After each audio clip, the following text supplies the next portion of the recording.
about money? Were they concerned that this was going to lead to a funding gap at these schools? And if so, are you saying right now, too bad, pony up and cover the cost because we're doing this? Look, and I will have to go back in after this question just to rejoin the meeting. But province to province, it may vary. There are provinces who will not likely be impacted by the measures that put in place today. I spent 5 years living in Alberta. They probably don't use up their share of the international student program today. So the answer in one province may be different than another province, and the answer within provinces could be quite different because not every institution in every province uses the international student program to the same degree. My sense is that there are certain governments that have a challenge with the program. They do see that it's an opportunity for post-secondary institutions to receive funding that doesn't have to be provided for with provincial budgets. You look in the investments that have been made in the province of Ontario compared to other provinces in post-secondary education over the last number of years, and you can see that as the investment didn't keep pace with other provinces, the international student numbers went up significantly. I don't want to speak to what the motivation may have been for those provinces at the time to resist implementing the kind of reforms that they had the opportunity to deal with, but I'd suggest that's a question appropriately put to some of my provincial counterparts. My name is Asitonka Agri Abba, and channel is called Asi Darling because I'm such a darling. Hi guys, and welcome back to my YouTube channel, Trevor Asi Darling. Thank you guys so much for clicking once again. If you're new to this channel, please consider subscribing, and to all my OGs, you know what to do. Comment down below, let me know, gang. Now, thank you so much once again for coming, and as usual, today is announcement day, so I need to announce to you guys that we are officially live on Facebook at Asi Darling Vlogs, and my main channel also is on Facebook, Asi Darling. I'm pushing out content there, and for my vlog channel, I'm pushing out my older content because I'm about to celebrate 1 year here in Canada, so all my content from my travel vlogs are going to be live on Facebook, loading back to back. So please go there, like, subscribe, show that channel some love. And on today's video, I'm going to be talking about what you need to do if you plan on studying in Canada in 2024. Okay, so this video is basically stemming from the new announcements that have been dropping back to back, and we just need to talk. We just need to be realistic. I know that a lot of people have been thrown into confusion. Not even international students alone, schools. Some of these universities have started projects. York University just finished their Markham campus. They put a lot of money into that campus. There are universities that were starting new campuses, building new structures here and there, and hearing that the major chunk of their intended revenue, which is international students, is going to be cut by 35%, and then whatever is left is going to be distributed according to the province, not just school. Just the province decides what school gets how many people, and it's just going to be crazy. Another part that people are not trying to get is that if a lot of people want to come to Seneca, and Seneca has only 100 applications, it's only 100 they can give. So what this means is, for you to even stand a chance, you literally need to apply for more colleges because you do not know which of these colleges have gotten to their study permit cap. So if many people are going for Humber College, or going for Seneca, or going for Conestoga, or going for any of these colleges, and then you go there, you might not even get a shot. And then you don't even know if Ontario has the numbers enough, or if you should just move to Manitoba. These are many uncertainties that people are looking at. He just said it himself. Province to province, it may vary. There are provinces who will not likely be impacted by the measures that put in place. Sean Fraser was the Minister of Immigration last year. Now he's the Minister of Housing, so you bet he knows way more than all of us. But you're about to find out from this data. I know, it looks boring, but as an education influencer, I'm gonna translate it so that you stay ahead of others. Share this with everyone because this is the distribution of the international student cap. There's two things you need to pay attention to. First of all, there's this blue horizontal line that sets the international student cap to 364,000 students a year. And now there's different bars. Some of them are long, some of them are short. The tall bars represent provinces like BC, Ontario. You also see PEI, Nova Scotia, which have more international students now that they will be allowed to intake in the coming year. Important question, you might ask. How can I use this information? Well, first of all, if you're applying to come to Canada, look at provinces like Alberta, Newfoundland, where they're still under receiving students and the cap will not really touch them much. On the other hand, this is a bad signal to those who wanted to move to BC or Ontario. It might be very difficult and you might see an increased refusal rate in your visa application. And now, the wild card. Let the interprovincial war for talent begin, because where else are those provinces going to attract talent they need from? So the first thing I'm going to advise you is to act. Act fast and make sure you pray. Pray and ask for direction. There are many people that were holding off their visa application. Oh, let me just hold off. I'll submit tomorrow. I'll submit next tomorrow. And then this news has just come effective immediately. So you can imagine rugs have been pulled under people's feet and they're just lingering. Many people have already gotten admissions, but according to the minister, you cannot apply, even though you've gotten admission, you cannot apply for visa without the attestation form. That is the attestation from these provinces. And note that these forms are not even ready, because with this announcement, a lot of people want to start applying. So there's going to be a rush. These websites would receive so many applications. There will be crash. What are the criteria for answering these applications? A lot of uncertainties. I'm sure this entire week, the IROCC, the immigration bodies, admission bodies in schools, everybody's going to be thrown into all sorts of confusions. But still, I feel like I need to do this video. So my first advice would be for you to go for masters. If you think you want to come to Canada to study as a student, I would advise you to study masters instead, because I see that most of these announcements, like the videos I've done past, when I did the video where the minister was talking, he said the cap that he's talking about, master students are not affected. Master students also are not affected by the no more open spousal work permits. Master students are not affected by a lot of things, because open spousal work permit is affecting everybody. And then in rich masters, they say no, masters can. Then PGWP is affecting those in PPP colleges. But at least colleges still have PGWP. That's the only edge normal colleges have. So if you're coming here and let's say you're married, man, you need to do masters. You can look for universities that offer cheaper masters. So Memorial University is not as expensive. It's not cheap, but it's not as expensive. You can look for University of Regina, University of Manitoba. Most of these universities also, you need to know that their admission process is very stringent. That's one of the reasons why they are clamoring for more slots, because they take time with their admission process and they are more thorough. So their defense for the immigration minister is that they need more of the cap instead of colleges that just admit anybody. Do you understand that kind of thing? So that would be my first advice. My second advice is, if you want to go for a college, a designated learning institute, not one of the PPP colleges, the actual proper college, maybe because you're single, or maybe because you're a young teenager, or you're sending your child here, you can still try college, okay? Because that child or that single person does not need to bring a spouse. This cap is for the next 2 years. We don't know what's going to happen even middle of this year. We don't know the new announcement. They might change their mind. We do not know. But we have to act accordingly. So if you're single, yes, definitely I will advise you still move for college. For those people that are already here as married people and you're still in the process of your open spousal work permit, I advise you to start sending your MPs messages upon messages, because that is one of the questions that people have been asking. So what next? What's up for my partner? If you can't get a visitor's visa for your partner and they come and they can flagpole into getting a work permit, better for you. But if this no PGWP or no work permit for spouses is effective immediately, that is going to be an issue, because you also cannot get it at the border, even with your marriage certificate. That's if you're here for college, okay? Very important for us to note that. So those of us that study from colleges that were able to already get these forms and whatever for our spouses, you're in luck, okay? The third point is the attestation letter is compulsory and effective immediately.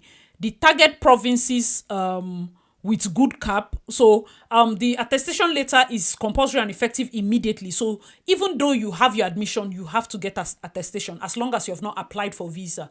If you have applied and it's still pending, they may asks for you to send. So I would advise that if you've not gotten your visa and you've applied, try to still apply for attestation just in case they get back to you and say submit an attestation. You have that already on hand. That would be my advice. It's not compulsory, okay? Another thing is you should target the provinces that will have a good cap and a more relaxed process. We are watching to know how this distribution is going to go, and when we have news about that, definitely I'm going to come here and share it.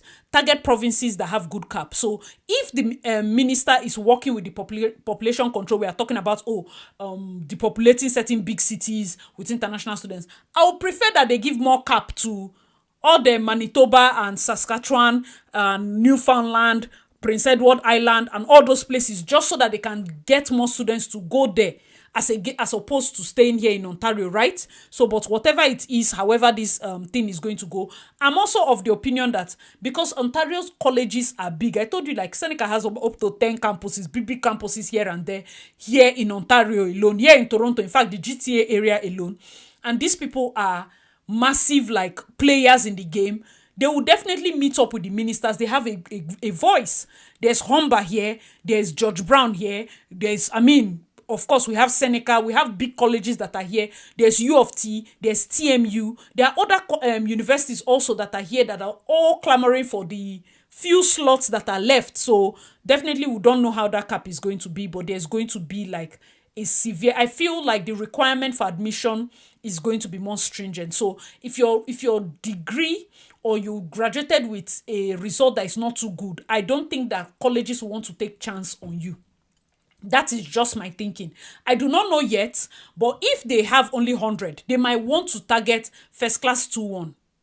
That is just my thinking. They might want to target those that have proper good grades in school. So that's also another thing. My fourth point here is have money.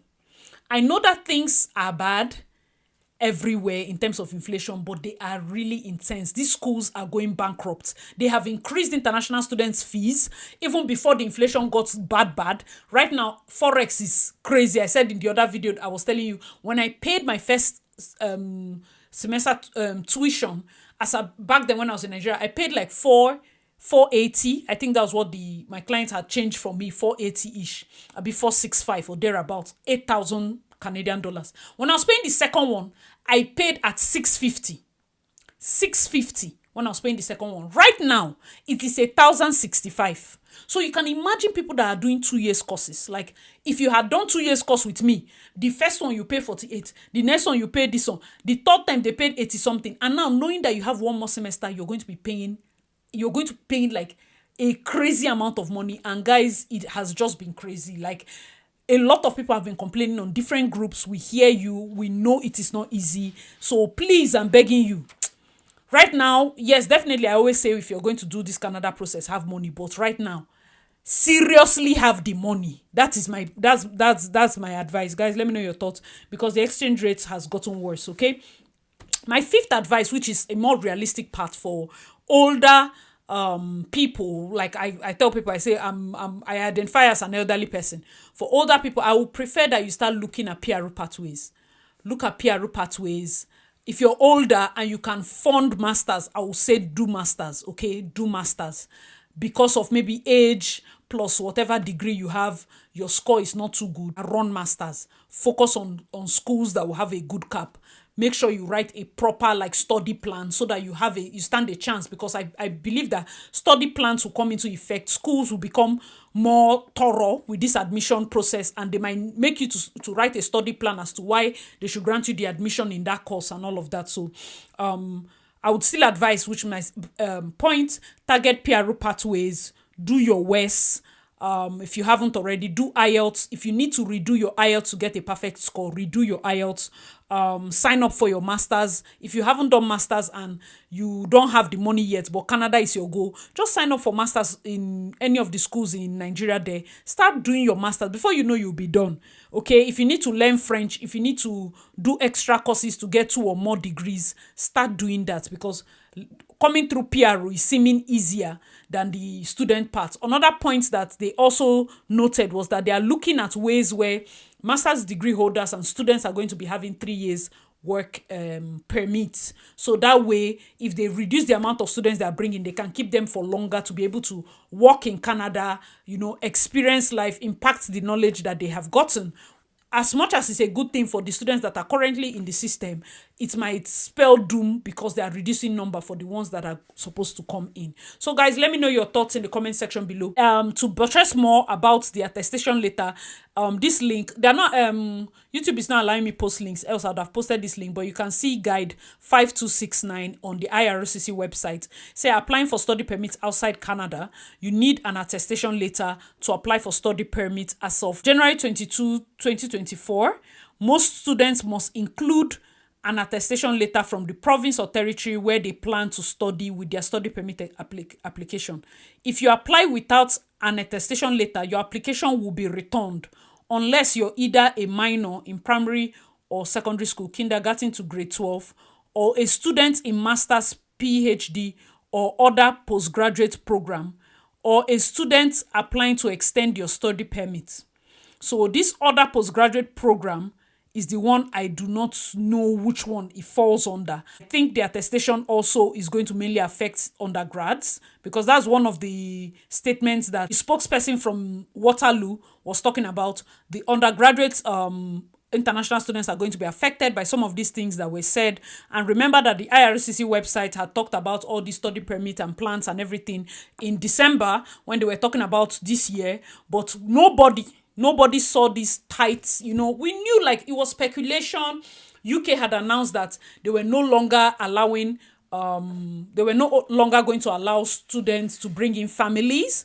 They announced, Australia announced that this year, of course, students are not bringing in. And then Canada has just, like, they never said they will not allow for spouses. They talked about reducing.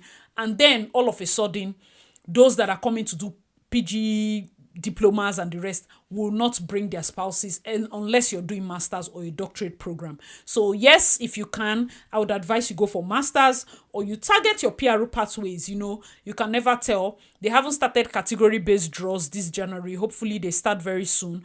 And if they are going to release new categories that they are looking at for PRO, they should also release, because the express entry draws have been 500 and something, super high, especially for those of us that identify as elderly people. So these are going to be like some tips I will tell you if you're planning to study in Canada in 2024. Just be ready, have money, because accommodation is not only scarce, it's expensive, so that when you get it, you're not hanging. Okay, very important for you to pray, act fast, do the best that you can to make the most of the opportunity. I did series of videos concerning parents that want to send their kids here.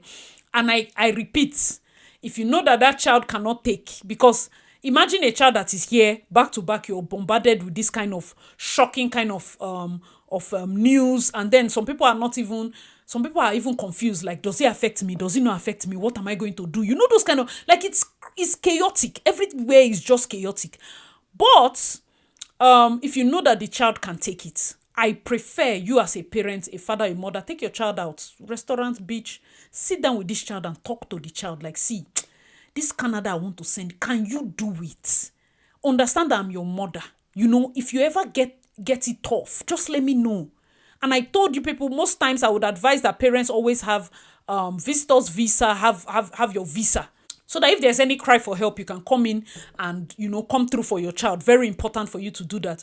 Make sure you're sending children that are very strong emotionally. And even though they are strong emotionally, be there for them. Don't be saying, this one can take it, this one can take it, and your child breaks down, okay? So be sure that before you were giving them 5 naira for upkeep, with this new